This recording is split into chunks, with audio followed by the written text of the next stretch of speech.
What's going on, guys, and welcome back to another episode of my Next Gen Career Mode. This is episode number 26, and we start today's episode off with a game against FC Köln here away from home.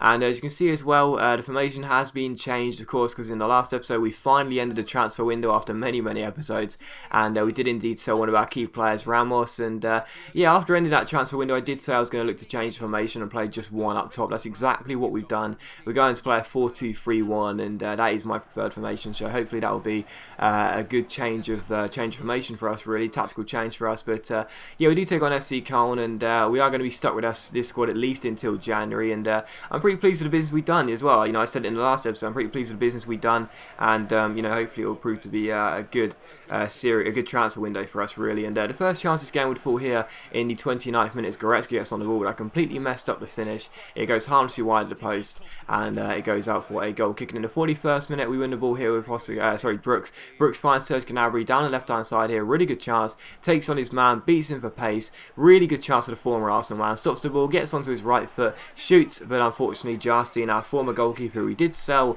in that summer transfer window, makes a good stop, and it's still 0-0. But as you can see by the top left, we had all the possession, but unfortunately still no goals. A good header from Brooks from the corner, but Justin grabs the rebound after it hits the top of the bar. So still scoreless in the 80th minute here. After we've won our opening 4 games here in the Bundesliga, I was really hoping to make it 5 out of 5. We just couldn't seem to find that goal, and with time running out, Yashil off the bench runs down the left-hand side. Good chance here as he's got the pace to beat his man here. He cuts inside onto his right foot, gets really lucky, but his finesse shot is fantastically saved by our former goalkeeper. What a stop that is, and it's still 0-0, and Herman's crosses blocks. It goes out for a throw-in, so still scoreless. But in injury time here, it was only 1 minute valid time added on, so I thought I just got to get that ball in the box and hopefully Lasogga can compete for the header. And as William Carvalho swings in the cross, well, it's exactly what I wanted. Lasogga does compete for the header, he does win the header, and he makes it Köln 0, Hertha Berlin 1. So what a header by Lasogga, a fantastic cross by William Carvalho, our holding midfielder,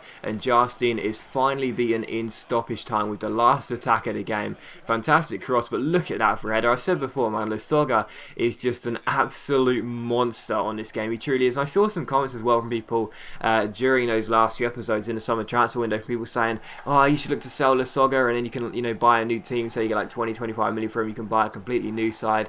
But to be honest, I have no intention to get rid of this guy whatsoever. I think he's absolutely fantastic. I mean, he's an 81 or possibly 82 rated striker, and he's just so good. He's absolutely beastly in the air. He wins like 9 out of 10 headers at 6'2". He's so strong, he's so powerful, he's so clinical. He's just an awesome striker. He's the perfect striker to have, really. And that was a great header, and that rescued us the game in stoppage time. So Köln 0, Hertha Berlin 1 outside the game finished. So good to get the 3 points there in stoppage time and keep the winning streak alive. So 5 wins in 5 games, and that is some fantastic news for us, and another clean sheet as well. But after that, we saw that Brooks and Wagner have both accepted new contracts. However, Sprint, our third choice goalkeeper who's currently out on loan, decided to decline it. That's fine. Like, at the end of the day, he's a 61 rated goalkeeper. The only reason I offered him one is because I was looking to just, you know, because he's out of contract at the end of the year, tie him down to a 1-year deal and then sell him in January. But I don't mind if he wants to leave at the end of the year. He's not gonna, you know, it's not going to be too costly for us really at all.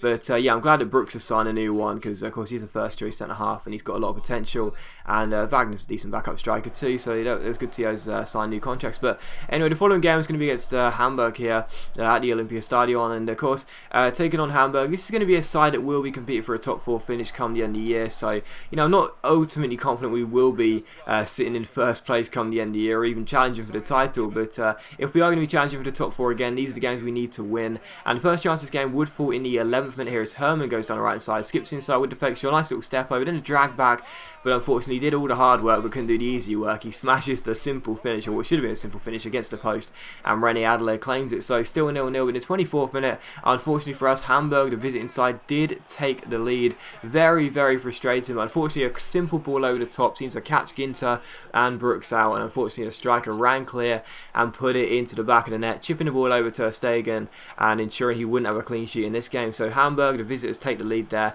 Very very, very disappointing goal to concede because it was so simple for them to score. And just a few minutes after that, another good chance for them here as number 11 gives it to number 9. Not going to try and pronounce these names, but Brooks makes the challenge, but I completely threw this one away. It was a simple pass, so I messed up. Unfortunately for us, I brought Ter Stegen out as well, but it didn't seem to do much of that because it was a great piece of composure, and eventually the ball went through to number 9, and he put the ball into the empty net there. I positioned him out on the line, but I couldn't get the ball away, so Hamburg 2-0 up, a real catalogue of errors there, and unfortunately for us, the visitors take a shock 2-0 lead. In the 45th minute, Lasogga gets on the ball, finds Herman finds Gylfi Sigurdsson here. He's looking for a run, he finds one in Lasogga, but unfortunately for us, Rene Adler makes a good stop, and it's still 2-0 to the visitors. So that's how the first half would finish. A very shocking first half, really, considering the first few games for us have all been wins. But straight from kick-off here, I look to respond. Sigurdsson with some nice dribbling, shoots from range, but Rene Adler makes a good stop and puts the ball out for a corner. So still 2-0 to the visitors, and all my shots really were coming outside the area. They were restricting me quite nicely, and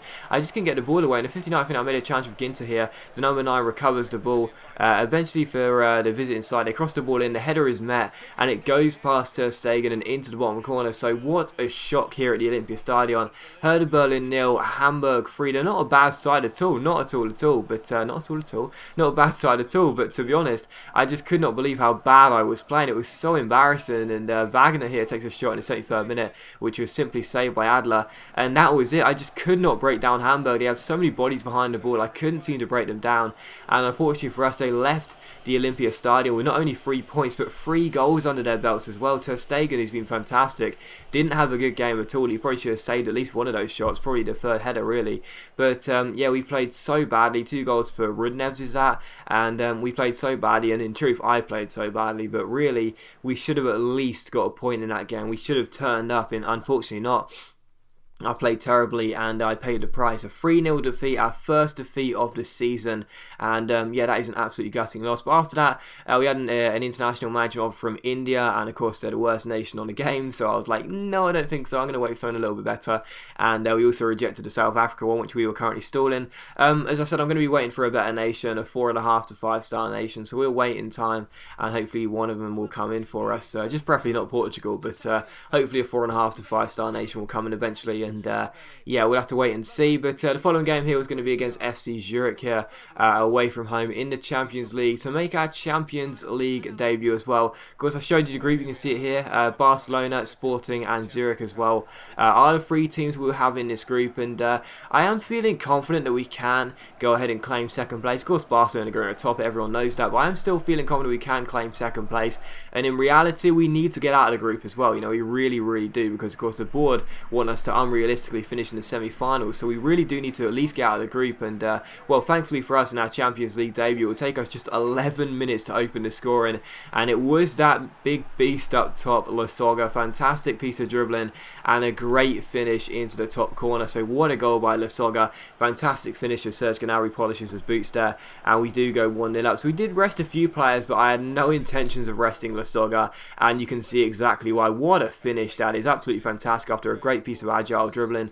And we do take the lead here. So Zurich, who are going to be the weakest side in the group, there's no doubt about it. They should probably be claiming the wooden spoon come the end of the group. So no real surprise we took an early lead. But even so, straight from kickoff, I didn't expect this. A simple ball over the top, and well, a lovely little 1-2 with a crossbar here by their forward. So good finish, and Zurich are back on level terms. So that was really frustrating. I just seemed to go to sleep. I really did. You know, I was like, yes, we just scored our first goal. My first goal as a manager in the Champions League, and now we're back on level terms. So that was kind of frustrating, but yeah, Zurich leveled the score here straight from kickoff.